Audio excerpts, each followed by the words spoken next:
On Capitol Hill, the House Rules Committee advanced a bipartisan bill that aims to define anti-Semitism. A House vote on the legislation is expected this week, and it could not only reignite division among Democrats, but also impact student protests against the war in Gaza on campuses around the U.S. Nikole Killion is on the Hill for us and joins us now to discuss. So, Nikole, let's talk about the impact that this legislation could have on the protests. Well, I don't know that there will be an immediate impact simply because this is a bill that is now making its way through the House. There is a companion bill in the Senate. We don't know how quickly they will move this legislation per se, but as you mentioned, this does modify the working definition of anti-Semitism, holds it to a more stricter standard when it comes to enforcing anti-discrimination laws, potentially, which could have an impact on the type of language, for instance, that is used in some of these protests. But again, I would not expect any kind of immediate impact, although this bill is likely to clear the House. But that being said, there are a number of efforts underway in both chambers. We know later today, for instance, Speaker Johnson is set to announce a House-wide crackdown, to use the Speaker's terms, when it comes to combating anti-Semitism on college campuses. And I am told that this will build upon the ongoing investigation that we have seen from, for instance, the House Committee on Education and the Workforce, which has led all of these hearings with a variety of college presidents. So this will likely include more House committees as they look for actionable ways to address this ongoing situation. So it's pretty busy. A lot of hearings today. So which ones are you going to be watching closely?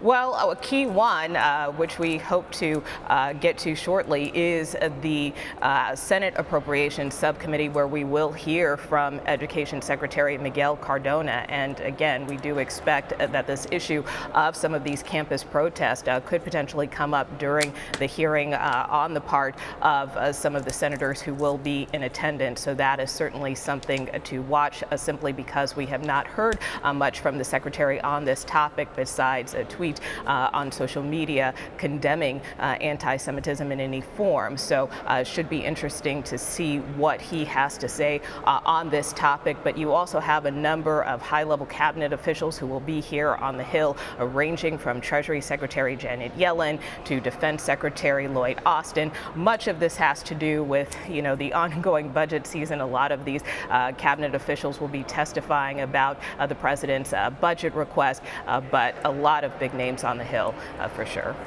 Nikole, where does Marjorie Taylor Greene's idea of removing the speaker stand?